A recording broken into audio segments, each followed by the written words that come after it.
Seamus, you're somebody who makes people's mouths move all the time with words, so you know exactly what they said. No, actually, that's why I know that we have no idea, because one of the things that they teach you in animation school, but of course I knew long before animation school, is that you can lip sync with a remarkably limited number of phonemes.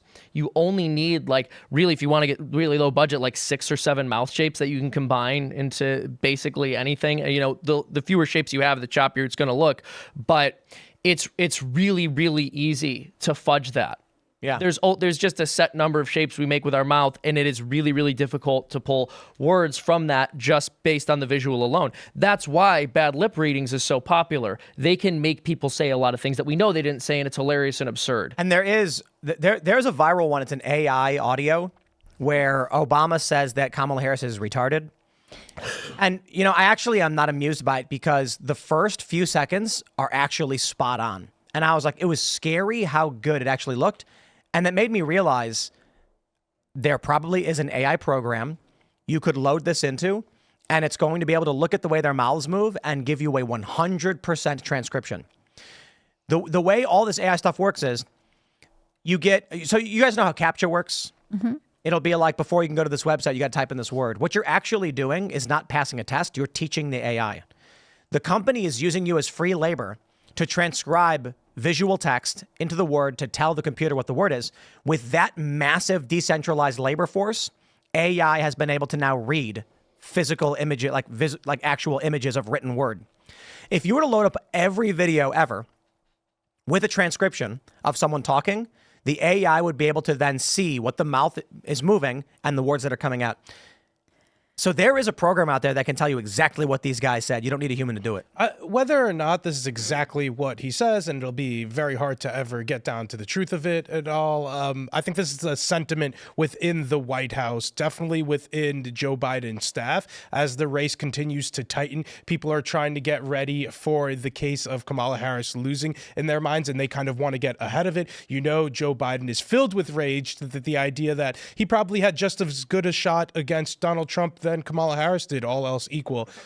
So again, we're seeing the Kamala Harris, as we see more of the Kamala Harris campaign flailing, I think we'll see more of Joe Biden saying things like, yeah, I told you so. This was a dumb move all along. I think it's also really just they're amping it up to be a story, because I think it happens in the context of the ongoing kind of shade war between the different warring factions within the White House, right? You got Bill Clinton like dissing Kamala Harris out on the campaign trail for what really should be a non-story, right? It's a video that no one really knows what they're saying. And I even think it's more interesting to suggest that right now they're like super buddy or whatever, because I think it was just a few days ago, right, in Bob Woodward's new book, War, where Biden was bashing Obama, saying that it's like his fault that Ukraine has been melting down. But yeah. Yeah, the other piece of it too is that there's one giant story, and it's the election. And no one knows what's happening with it. No one knows what the answer is going to be. So every day people are just like, what's the answer going to be? I don't know. Here's an indication of what the answer might be. But we still don't know what the answer is going to be. So this is just part of that. Like some days, some news stories, there's one story. There's like, that's what it's going to be like on election day. We're all going to be sitting around all day going, there's one story. We don't have the answer. We're all glued to our devices looking for it. I'm kind of hoping it'll just be something no one expected, just like a totally random thing. Just Condoleezza Rice gets elected somehow, and like Trump and Biden become friends and both announce their resignations, and they're starting a theme park together, and we're just like, what is happening? Mm-hmm. And then George W. Bush shows up, and he's like, well, I'll take the job. And then they're like, what? He's like, but I'll be VP. And then Condoleezza's like, I'll be president, and they all agree, and then we're just sitting here just, what is happening? Obviously, I wouldn't want either of those people to be president. I'm just saying it would be funny if some weird random thing happened. I mean, well, RFK's kind of still banking on that, right? He's like, in some universe, I could potentially be president. That's why I didn't withdraw, I suspended in certain states. But I'm still kind of hoping for it. When it comes to alleged tension between the Joe Biden staff and Kamala Harris campaign, do you guys think that's more narrative or truth? Oh, I think they probably don't like each other. I mean, everyone knows Kamala Harris was picked because she was a black lady and had absolutely no other qualifications. And that's got to rankle. And then especially now that everyone kicked Joe Biden off the top of the ticket with no consideration. And now nobody even knows if he's, doing anything as part of his job. He still talks about his cancer moonshot thing. He did the quiet quitting. He's really a Gen Zer at heart. That's Joe Biden quiet quit.